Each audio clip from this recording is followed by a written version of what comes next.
Sir Imtiaz Jalil. यकीनन हुकूमत आप चलाने की बात कर रहे हैं। मैं आपको सरकार के कुछ ऐसे गुणों के बारे में बताना चाहता हूं जिसके बारे में शायद आपको भी पता नहीं होगा। सरकार बहुत अच्छे तरीके से जादू का खेल भी खेलती है, और कैसा जादू का खेल खेलती है आंकड़ों समेत बताऊंगा। एक हाथ से देना और दूसरे हाथ से खींच के कैसा लेना, ये पूरे आंकड़े समेत बताऊंगा। इस वजह से बहुत ज़्यादा विरोध करने की ज़रूरत नहीं है। अध्यक्ष महोदय, 8 फरवरी यानी कि कल के दिन रिजर्व बैंक ऑफ इंडिया ने रेपो रेट 25 बेसिस पॉइंट से बढ़ा दिया है। पिछले 4 मई 2022 को 4.40 हमारा रेपो रेट था। 8 महीने के अंदर 6 मरतबा रेपो रेट बढ़ाया गया है, और अब ये रेपो रेट हो गया है 6.50। अब हो सकता है इनमें से कोई खड़े रहेगा और कहेगा कि आरबीआई है, इसका हमारे से क्या लेना देना, बजट से क्या लेना देना। तो सुनिए गौर से, आरबीआई जब रेपो रेट बढ़ाता है तो किसी ने 20 साल के लिए होम लोन लिया है, यानी कि 240 महीने के लिए लोन लिया है, और रेपो रेट 2.25% से बढ़ गया है, तो 120 से 160 महीने का एडिशनल ईएमआई उसको भरना पड़ता है। किसी ने 25 साल के लिए यानी कि 300 महीने के लिए लोन लिया है, और अगर 2.25% से रेपो रेट बढ़ गया है तो उसे 199 महीने एडिशनल ईएमआई देना पड़ता है। आप कहेंगे कि हमारा इससे क्या लेना देना, यही तो जादू का खेल खेल रहे कि आपने इनकम टैक्स के अंदर रिबेट दिए, बहुत सारे लोगों को खुश किया, और सैलरीड क्लास को कहा कि हम तुमको इनकम टैक्स में रिबेट दे रहे, लेकिन अब जिंदगी के साथ भी और जिंदगी के बाद भी तुम्हारा ईएमआई चलता रहेगा, तुम्हारा लोन चलता रहेगा करके ये एक संदेश सरकार ने दिया है। अध्यक्ष महोदय, एजुकेशन के लोन के अंदर सरकार ने जो आंकड़ा दिया है स्कूल और हायर एजुकेशन के लिए 1,12,899 करोड़, बहुत अच्छा बढ़िया सा फिगर है, जिसमें से 61% स्कूल एजुकेशन के ऊपर खर्च किया जाएगा, और इन्हीं पैसों के अंदर से 14,500 पीएम श्री नाम के स्कूल्स बनाए जाएंगे। अध्यक्ष महोदय, मैं पूछना चाहता हूं, जो बच्चे आज गांव के अंदर पढ़ रहे हैं, जो जिला परिषद के स्कूलों के अंदर पढ़ रहे हैं, मेरे अहम सिर्फ अकेले औरंगाबाद जिले के अंदर अभी सर्वे करवाया सरकार के जरिए 1600।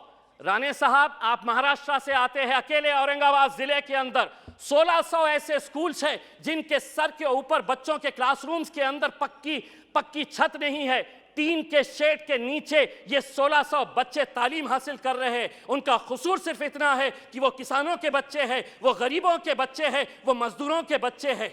आप बनाइए नए स्कूल्स, लेकिन आपके पास 1 साल बचा हुआ है। यह अहद करिएगा, प्रधानमंत्री जी को कहिएगा कि पीएम श्री नहीं, उन पूरे स्कूल को हम पीएम महाश्री नाम देंगे। अगर 1 साल के अंदर ये 1600 औरंगाबाद जिले के स्कूल्स को अगर आप बदलते हैं तो हम भी कहेंगे। अगर 1 साल के बाद अगर ये कर पाते हैं तो इम्तियाज जलील यहां पर खड़े रहकर कहेगा, वाह मोदी जी वाह।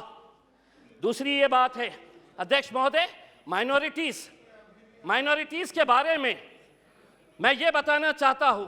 राणे साहब, हम तो फूल थे, तुमने हमें कांटा बना दिया, और अब इसी कांटे से कहते हो कि चुभना छोड़ दे। नहीं छोड़ेंगे हम लड़ेंगे, क्योंकि इस मुल्क के ऊपर जितना आपका इख्तियार है उतना इम्तियाज जलील का भी इख्तियार है। अगर आप हमारे साथ नाइंसाफी करेंगे तो हम खामोश नहीं बैठेंगे, हम लड़ेंगे। क्या वजह है कि आज फाइनेंस मिनिस्टर हमको इस बात का जवाब दे कि कैसा 38%, कौन सी ऐसी मिनिस्ट्री है जिसके अंदर 38% का बजट कम कर दिया गया है। 1913 करोड़ रुपया आप हमारे गायब कर देते हैं, और आप ये उम्मीद करते हैं अध्यक्ष महोदय, आप ये उम्मीद करते हैं कि हम खामोशी से इसको बर्दाश्त कर ले करके। मैं आपको बताता हूं कि नीति आयोग की पॉलिसी डॉक्यूमेंट है, the action agenda and the strategy document ने क्या कहा है। Muslims and other religious minorities in India have been lagging in several development indicators including educational attainment, gender equality and workforce participation। इसके बावजूद भी आप 38% हमारा बजट कम कर देते हैं। 2022-23 के अंदर आपका टोटल बजट जो था उसके अंदर माइनॉरिटीज के हिस्से में कितना आया, तो 0.12%। इस बार जो बजट आपने दिए हैं वो कितना हुआ है, बी अगर देखा जाए तो 0.07%। अध्यक्ष महोदय 2 मिनट। तो ये टोटल एलोकेशन अध्यक्ष महोदय, ये कितनी गंभीर बात है कि देश आगे बढ़ेगा, लेकिन माइनॉरिटीज के लिए जो बजट दिया गया है 2012 और 13 के अंदर जो बजट था वो बजट इस बार दिया गया, यानी कि देश आगे बढ़ेगा और माइनॉरिटीज पीछे रह गई। ये कब तक चलेगा?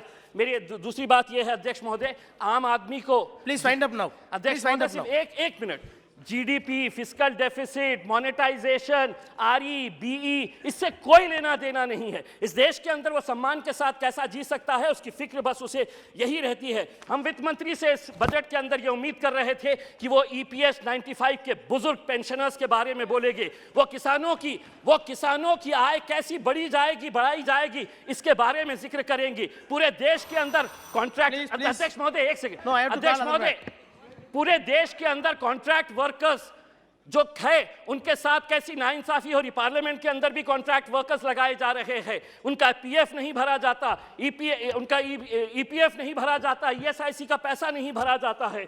मैं अध्यक्ष महोदय ये उम्मीद कर रहा था कि जाने से पहले इस देश को तंबाकू और शराब मुक्त करके जाएंगे। हम सराय होते आपको इसी बात के लिए अध्यक्ष महोदय। और हाँ, मैं जाते जाते सिर्फ इतना कहना चाहूंगा, मैं नाम लूंगा, मैं अडानी का नाम इसलिए लूंगा कि एलआईसी में मेरा भी पैसा है, एसबीआई का मैं भी कस्टमर हूं। प्रधानमंत्री हर एक के बारे में बात करेंगे, 140 करोड़ जनता मेरे पीछे कैसा है ये बताएंगे, लेकिन अडानी का नाम नहीं लेंगे। कहीं ऐसा ना हो जाए कि उस एक शख्स के चक्कर में 140 करोड़ जनता तुम्हारी हाथ से निकल जाए और आप लोग बस सड़क के ऊपर तालियां। श्रीमती रिटी पदक